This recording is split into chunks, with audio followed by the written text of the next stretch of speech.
I wish to paraphrase 2 Peter chapter 3, verse 8, and I'm not going to preach. In the eyes of the Lord, 1,000 years is like a single day. St. Lucia agreed to host this conference more than 3 years ago. At the start of this year, with no Dr. McAndrew, we thought it would never happen. But here we are today. Miss Olivia Smith took the baton, Caricom Secretariat delivered, and we are gathered here today to kick off the 24th meeting of Caricom Heads of Social Security. We have with us the President and Chief Executive Officer of the Financial Center Corporation, which objective is the development and promotion of the international financial services sector in St. Lucia. He also serves a multiplicity of roles at the highest levels in the banking and other commercial sectors. We are honored to have him as Chairman of the Board of the National Insurance Corporation, and as Chairman of the Board, he will officially welcome you. Please let's accord Mr. Lyle Chase a warm round of applause as he makes his way to the lectern to deliver the welcome remarks. I wish to, this morning, bid you all a warm welcome to this 24th meeting of the Caribbean Heads of Social Security. A warm welcome in the knowledge that you are secure because you are covered by your own social security systems.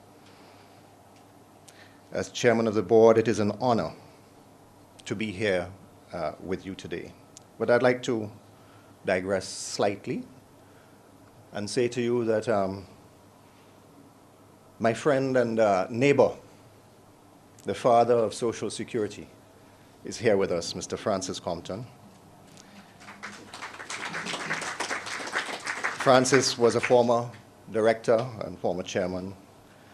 And in case you think I'm just Johnny-come-lately into this, I remember as a young auditor walking into the National Provident Fund, where this young man was called back from England to head up the very roots and the beginnings of our social security system.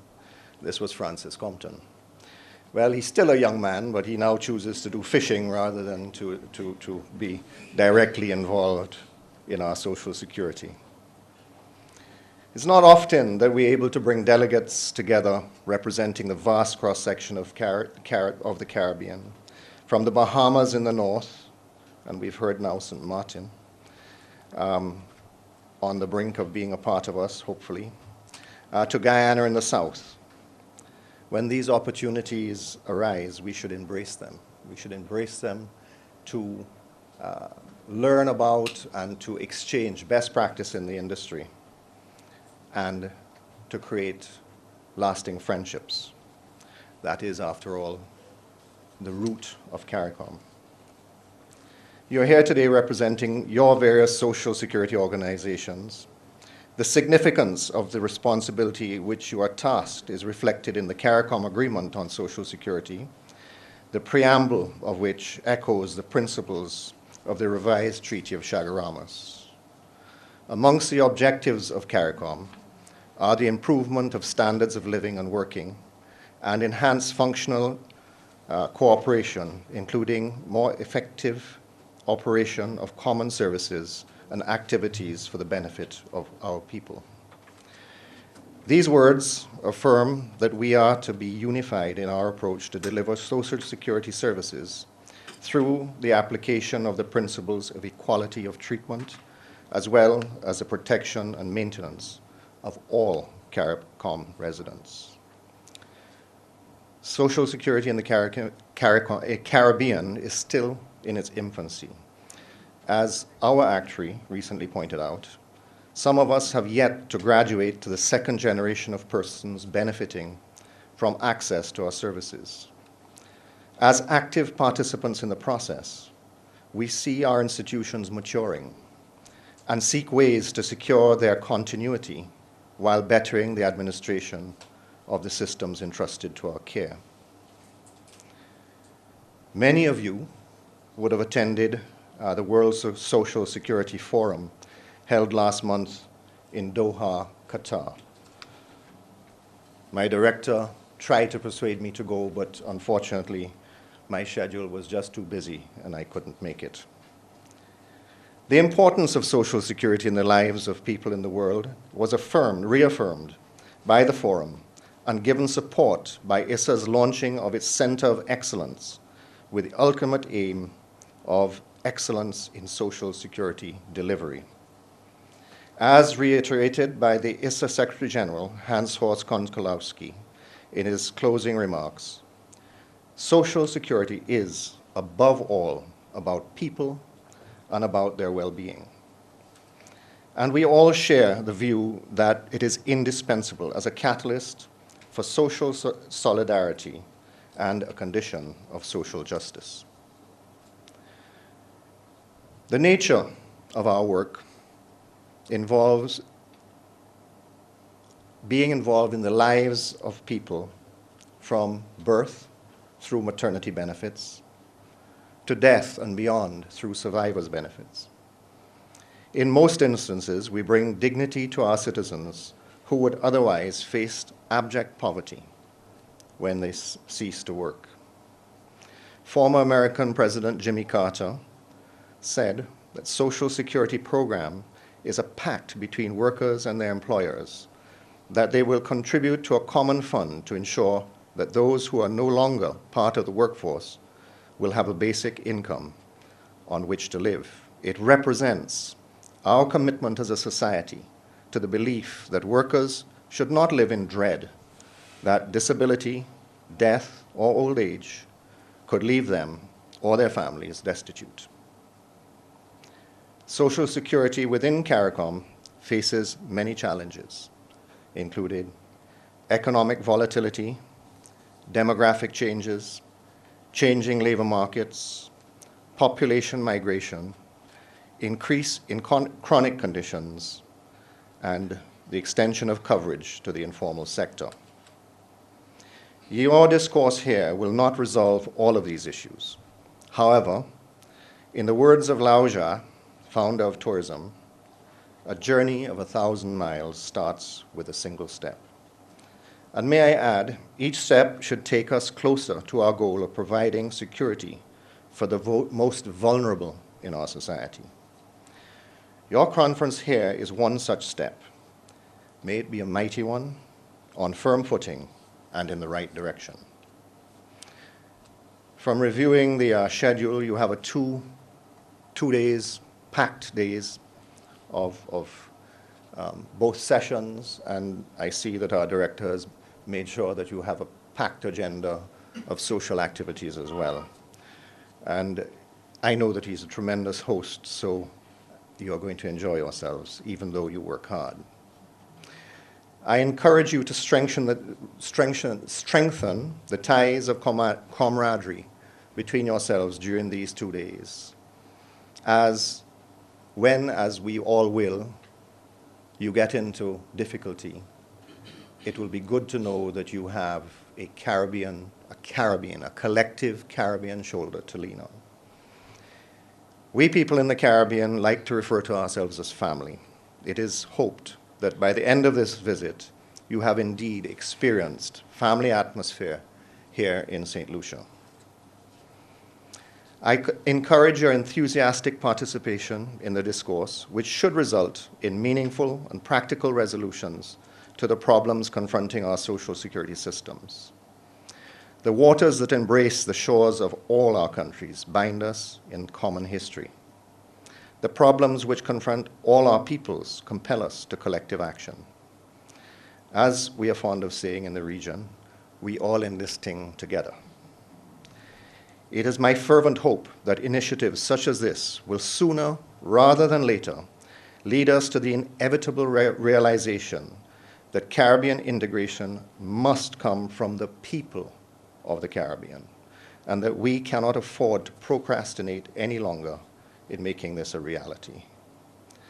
Once again, I say welcome, and I wish you a fruitful and rewarding conference.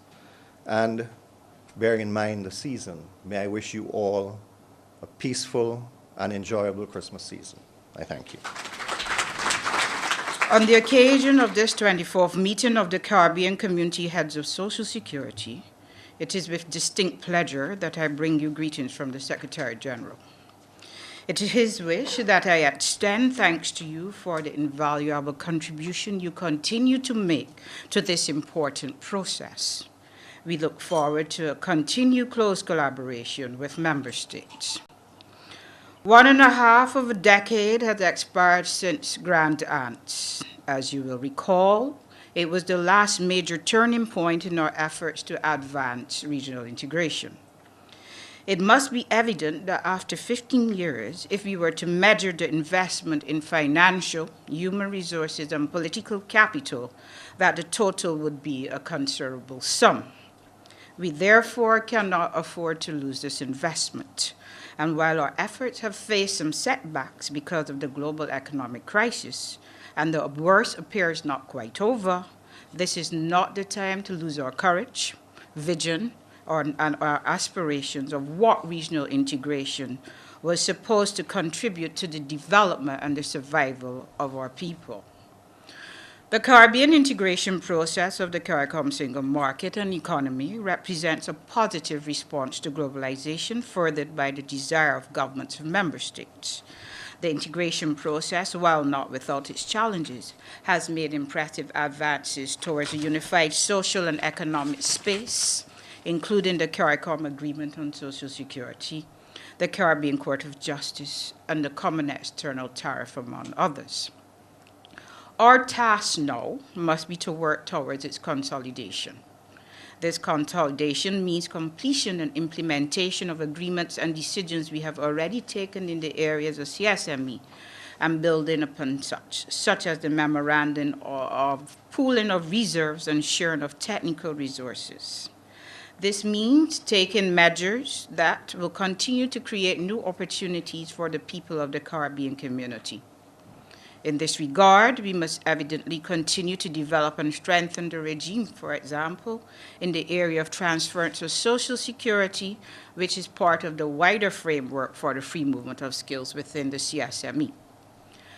The consolidation of the CSME is an imperative at this juncture, where the Caribbean countries are adversely impacted by external conditions.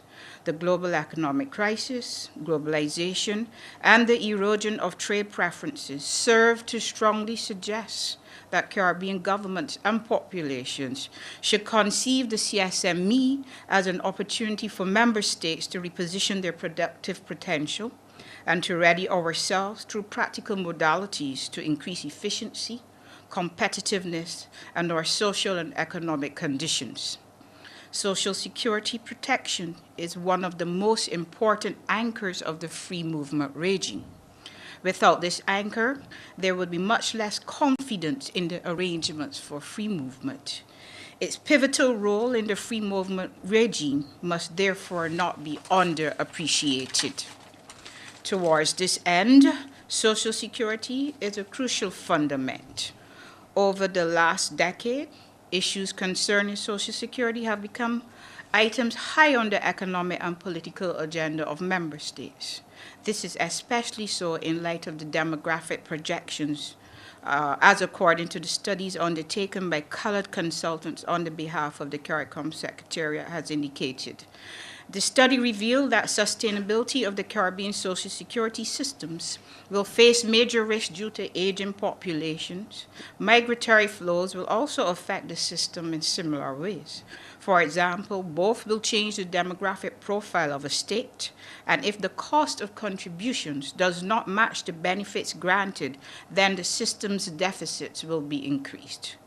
While the causes of such trends are well documented, the variation within the region and in comparison to other developing regions merits closer consideration. The Caricom Secretariat has taken note of this, and these issues will, under the 10th European Development Fund, will be addressed as we undertake continued assessment of the social security organizations within Caricom. While social protection is not a new phenomenon in the Caribbean, fundamental reform is yet to take place. Let us take this time now not to decrease monitoring or to halt implementation, but to move forward and to work together to address pressing issues, such as those of revising the agreement facilitating payment by the country of residence to the pensioner on the behalf of the other contracting state, with a transfer being effective at appropriate times, creating more effective ways of transmitting data and addressing member states' concerns regarding issues such as increased banking fees that are resulting in significant growth in administrative cost, and the reduction of duplication of effort at the regional and sub-regional levels. Sustainability of the social security systems for Caricom will not be complete without the increased exercise of good governance. This is critical to reform and strengthening of existing systems. Finally, given the importance of this social net for the populations of the region, the process of systems integration should be accelerated. Distinguished ladies and gentlemen, I take this opportunity to reaffirm that the Caricom Secretariat is ready and willing to strengthen its partnership and engagement with the social security agencies within member states through research, technical assistance, training, and project implementation in order to advance the region's development while seeking to secure the future of our people. I thank you. Ladies and gentlemen, meetings of the Caricom Heads of Social Security Organizations have been convened annually since the 9th such meeting held in 1998 in Georgetown, Guyana. And we are certainly delighted to have with us Sir Olivia Smith, the Deputy Program Manager, Free Movement of Labor, CSME Unit, Caricom. These meetings arose out of the need to implement and monitor the operations of the Caricom Agreement on Social Security Reciprocal Agreement, an agreement that I know very well from my days at the Caricom Secretariat. However, its annual feature is also testament to the reality that the heads of Social Security organizations have, over the years, recognized that there is need to meet regularly to discuss other matters pertaining to the efficient administration of Social Security organizations. While this meeting will assess various issues relating to the Caricom Agreement on Social Security Reciprocal Agreement, the operations of which are indispensable, as you heard, to the implementation of the Caricom Single Market and Economy, in particular the free movement of skills in the region, it will have to concern itself with the other issues which threaten to undermine the very existence of Social Security as we know it. Allow me some liberty to preface my words with the story of the crumpled dollar posted on the internet on April 8, 2007 by an unknown author. It goes as follows, quote, "When I was working as a waitress at a small restaurant by the highway, an older gentleman came in to purchase a cup of coffee. I recognized him because he was a gentleman who lived under the bridge that was just down the street. When he came in, he placed a crumpled dollar on the counter and asked if that was enough. I told him it was plenty, went to get his coffee, and handed him a menu at the same time. He looked at me confused, and I told him to order what he wanted. After his meal and a takeaway bag with a fresh cup of coffee, he smiled and left. But as I was cleaning up his place, I noticed the crumpled dollar on the counter. I stood there and cried because I knew this was probably all he had. I placed the crumpled dollar in my apron and pulled out a 10. I asked a friend to catch up with him and give him something from me. I never saw him again, but his smile stays with me even today and fills me with a warm glow of happiness every time. And so, it is with many of the persons who visit our offices. Social Security is all they have. It is their life support. Take the old age pensioner who relies on this one check he or she receives every month to buy his or her medication, a check which he or she must stretch to pay utilities, otherwise water or electricity gets cut off, a check which must have enough left to prevent him from starving for the month. The Chinese have a saying, he is well paid, who is well satisfied. Many people are on this planet to respond to a higher calling, a calling which takes us beyond the boundaries of our own comfort, a calling to serve our fellow human beings who are in a worse or more uncomfortable situation than we are in, a calling which you as directors of your respective social security systems have all heeded. Relevance and importance of social security is borne out in this passage from the opening address by Mr. Frank Stouff, President of the International Social Security Association, ISA, at the recently concluded World Security Forum in Doha.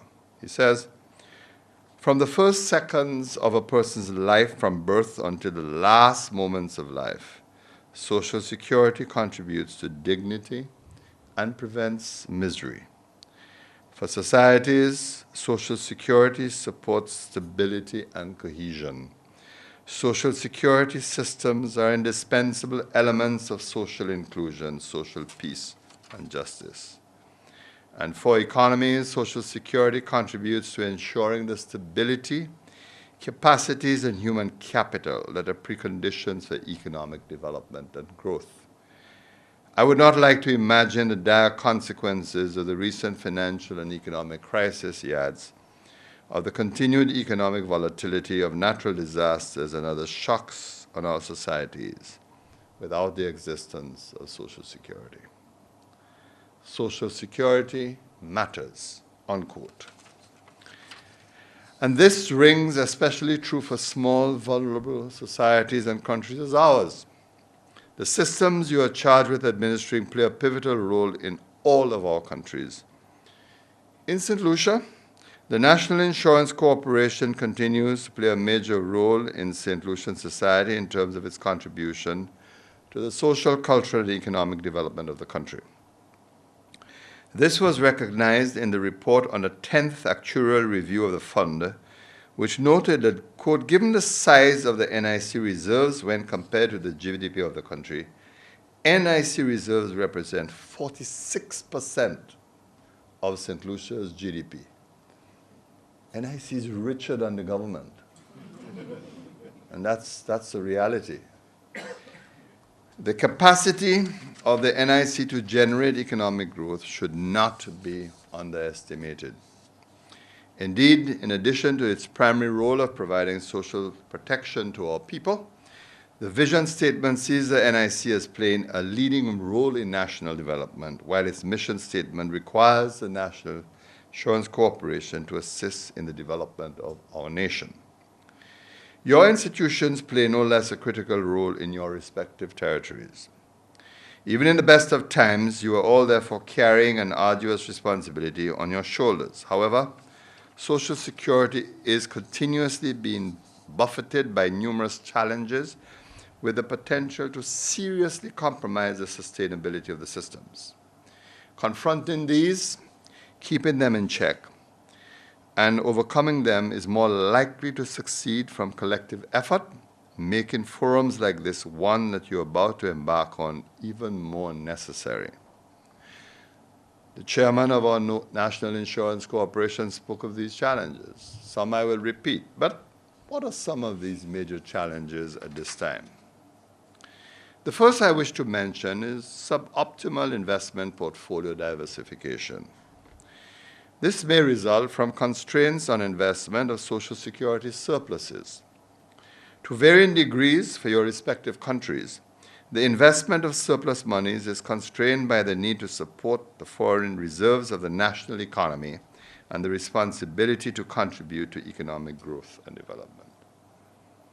And perhaps I might just add for a moment that even the central bank of the region has understood the reality, and it is for that reason that it has to monitor very closely the movement of money from our national insurance schemes, both within the region and beyond our borders because of the colossal impact on the foreign reserve requirements of the Eastern Caribbean Central Bank.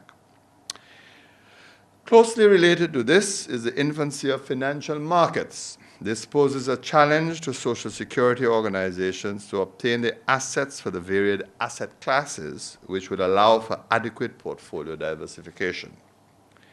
A lack of a coherent investment policy and strategy guidelines pose an obvious danger.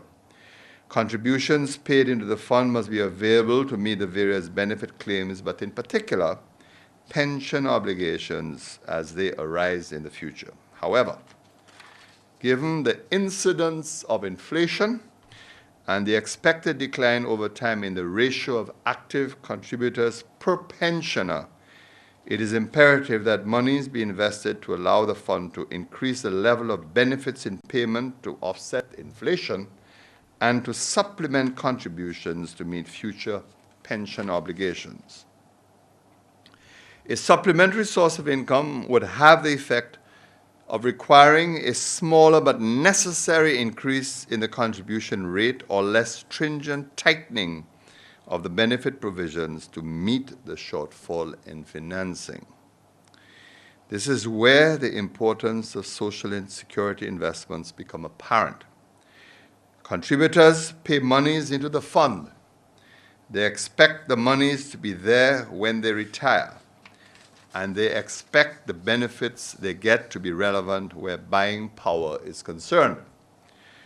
Our social security organizations account for the largest source of long-term funds.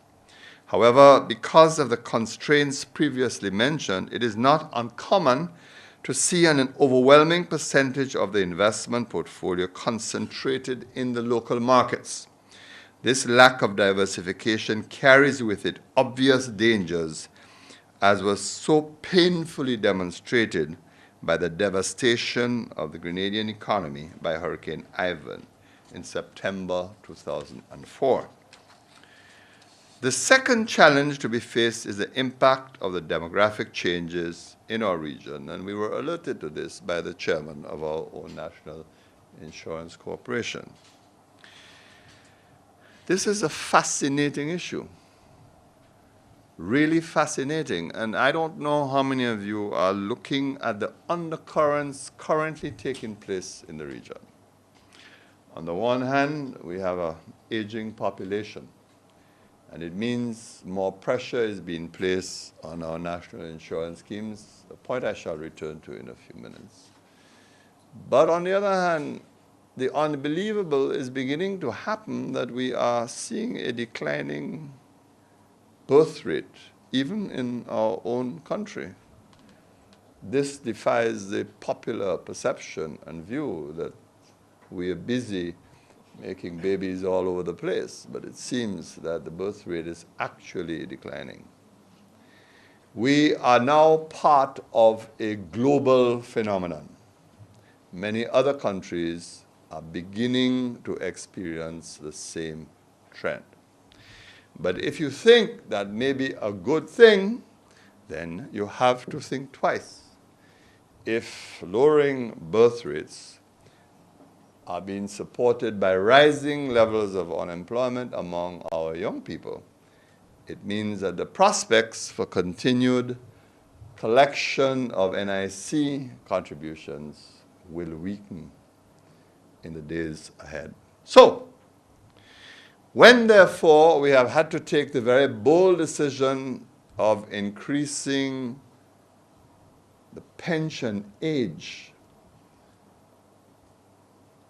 and we have had to bear the political consequences of those decisions, and I know those consequences so well because I am the one who was the author of it, on the recommendation of the then NIC, it is really to protect the future. And sometimes, as a people, we don't know how important it is to protect the future because we see only tomorrow, we never see 2 weeks after. So It's a decision that all of us face, but it is a decision that we must be patient and take time to explain because it is not easily understood. My own views about retirement too has changed. And it is not because there are no retirement limits for politicians. There's no age at which politicians retire from politics. So I guess if I wanted to, I can go on and on. But my point, however, is this. I still think that we are retiring a little too early in the Caribbean because we are losing some of our best minds. It can't be justified that in this day and age in St. Lucia, civil servants are required, or public officers are required to go on retirement at the age of 55. What's happening is that we are losing some of our best minds to potential idleness because too many of them take retirement literally. And so, the report on the 10th Actuarial Valuation Review of the National Insurance Fund in St. Lucia projects a decline in the ratio of contributors to pensioners from 9.4 contributors per pensioner in 2011 to 1.8 contributors per pensioner in 2060. This projected contraction in the number of contributors to fund the pension of retirees makes a sound investment strategy and reality even more important and compelling. A third challenge is the requirement to extend coverage to the growing informal sector. This would not only support the sustainability of the systems by widening the revenue base, but by providing a retirement income to those persons would also ease the burden on government's budgets, which would no longer have to provide for public assistance to these individuals. A fourth challenge, now painfully obvious, is the impact in economic downturns. This may be imported, as is currently the case, or be the result of suboptimal macroeconomic policy management. The fortunes of any social security system as exists within our territories are inevitably intertwined with the health of the local economy. A mango tree will not grow on concrete. Likewise, it is not possible to have a strong social security organization in a poorly managed economy, even if the converse is possible. Related to the impact of economic downturns mentioned previously, but sufficiently significant to merit separate mention, is the burning question of unemployment. This is an issue faced by every country in the Caribbean. It is a greater cause of concern when the majority of the unemployed are the young, able-bodied of our citizenry. This is worrying in two major ways. In the first instance, it is a terrible waste of valuable human capital. Persons for whom we have used our scarce resources to educate and train are now unable to put their acquired skills and knowledge to productive use. There is a danger of this idle energy that can be channeled into antisocial behavior with its attendant negative consequences to society. Secondly, unemployed persons do not contribute to the fund and are not available to support the pensions of retirees.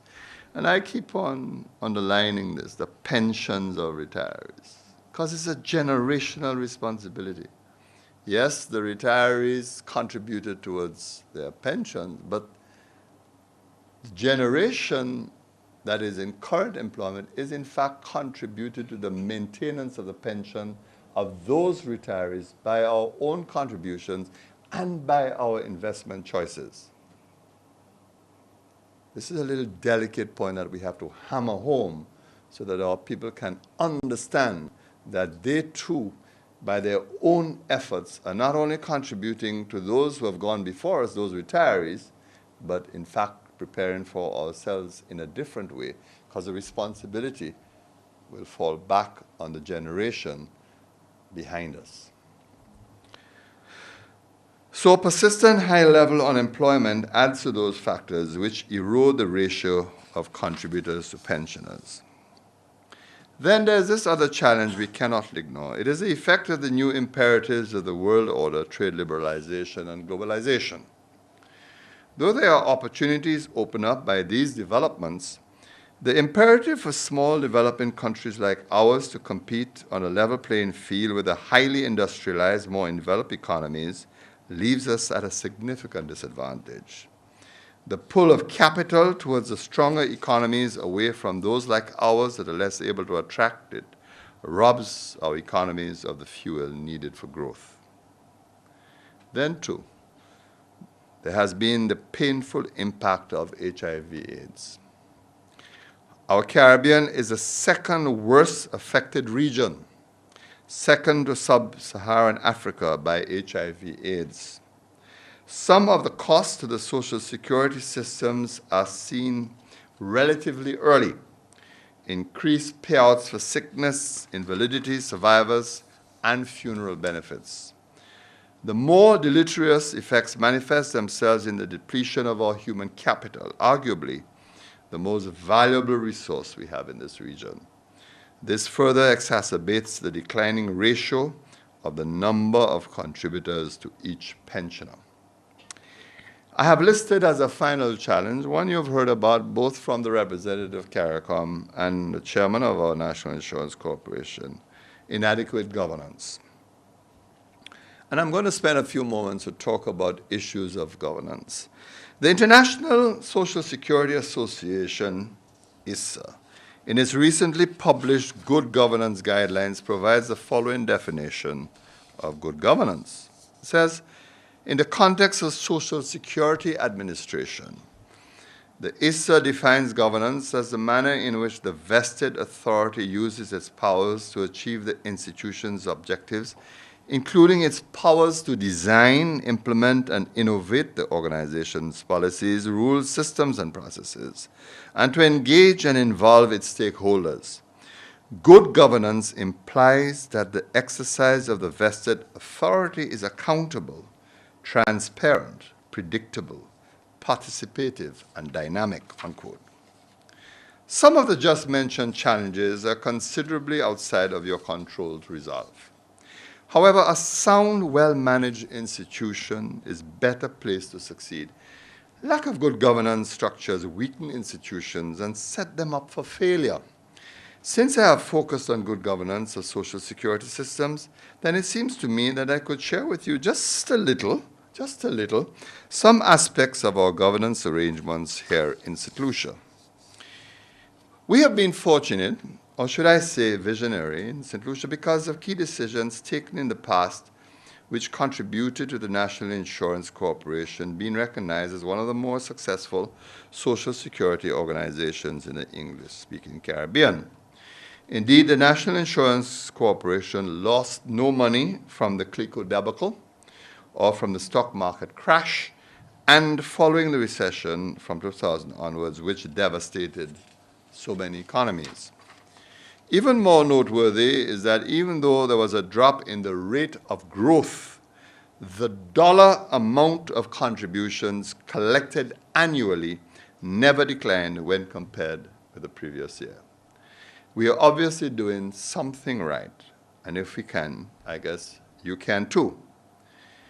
One of the things we have done is to reform our legislative infrastructure.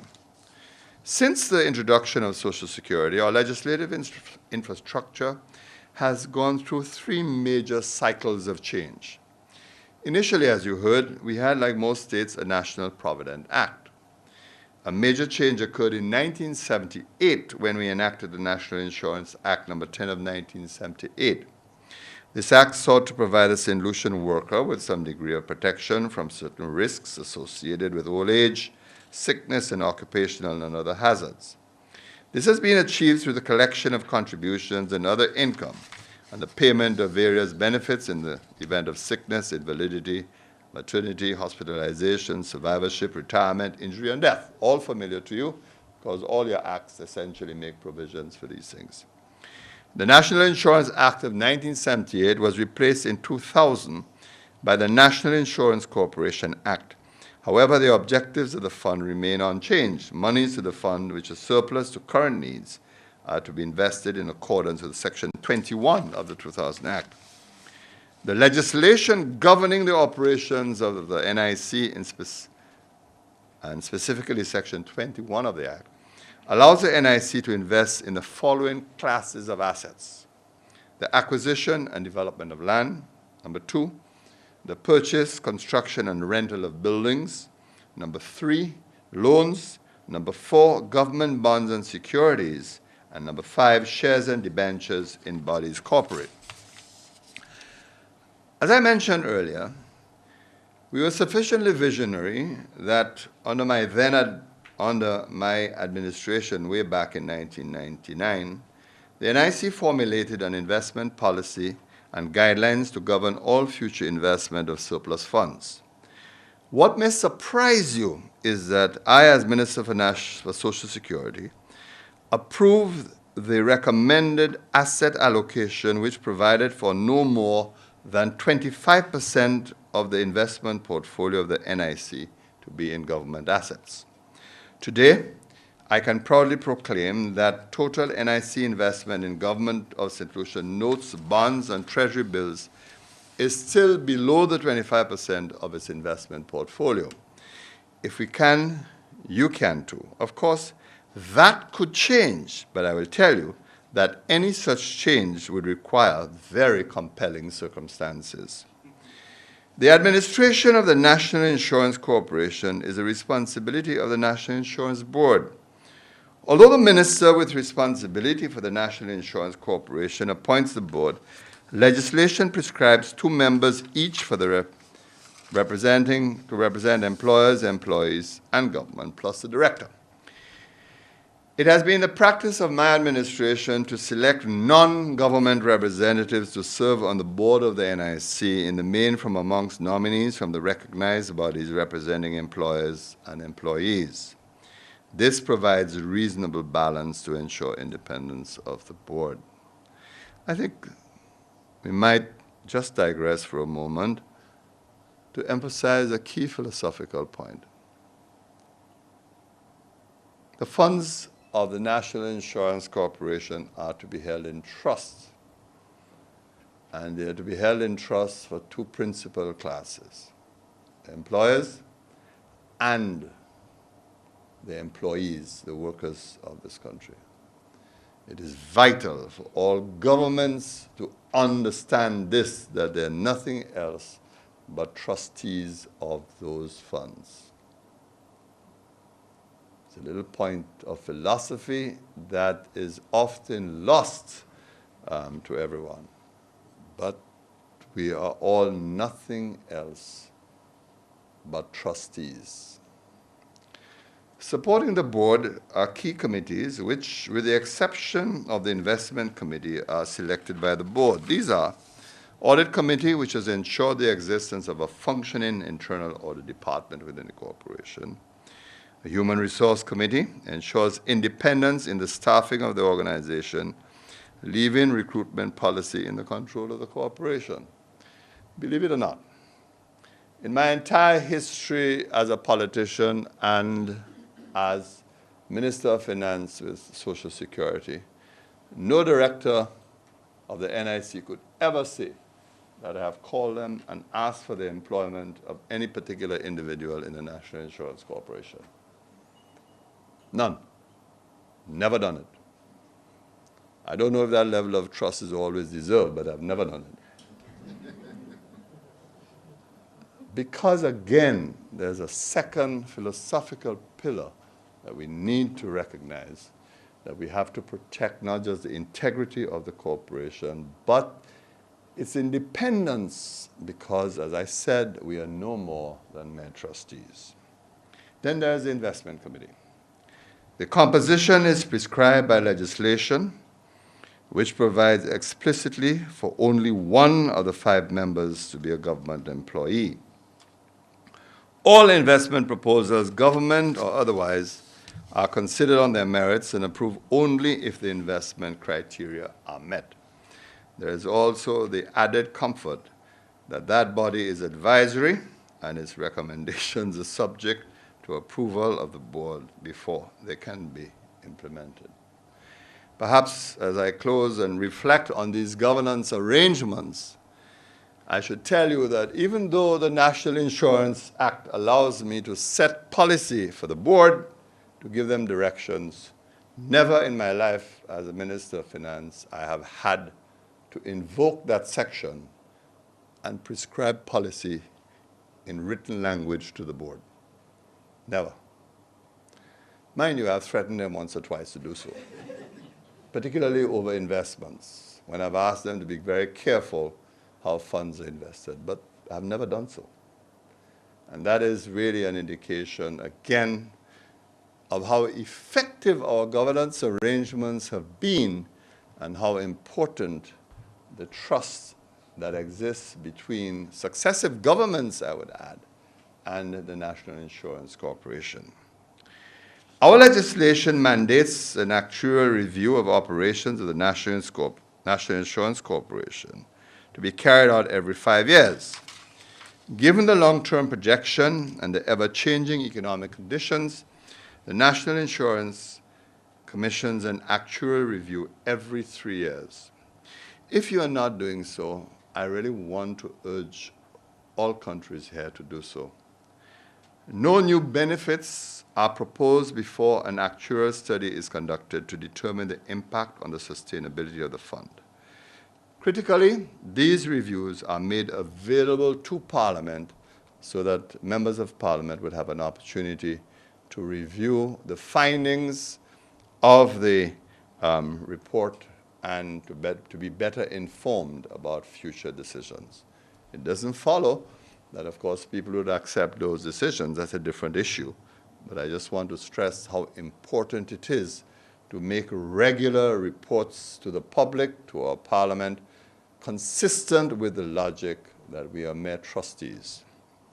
The National Insurance Corporation took the courageous step a few years ago of moving from accounting for contributions and benefits on a cash basis to fully embracing the requirements of the International Financial Reporting Standards, IFRS. Adoption of IFRS brought its challenges, but also the discipline of its stringent requirements, greater accountability, measurement, and disclosure. These financial statements are audited annually by external auditors, which must be a recognized audit firm. Auditors are normally on premises full-time within weeks of the end of the financial year. Earlier this year, the corporation engaged the services of a risk management consultant to assist in the formulation of a structured risk management process aimed at better participating, identifying, managing, monitoring, and communicating both internal and external risks that may prevent it from effectively and efficiently meeting its objectives and the expectations of stakeholders. The selected framework shall meet international standards of risk management. The above-mentioned highlight a few areas, practices, and support structures which are key to ensuring the reasonable independence, adequate oversight, accountability, and prudence in the administration of the fund. These are key ingredients for a viable, sustainable social security system.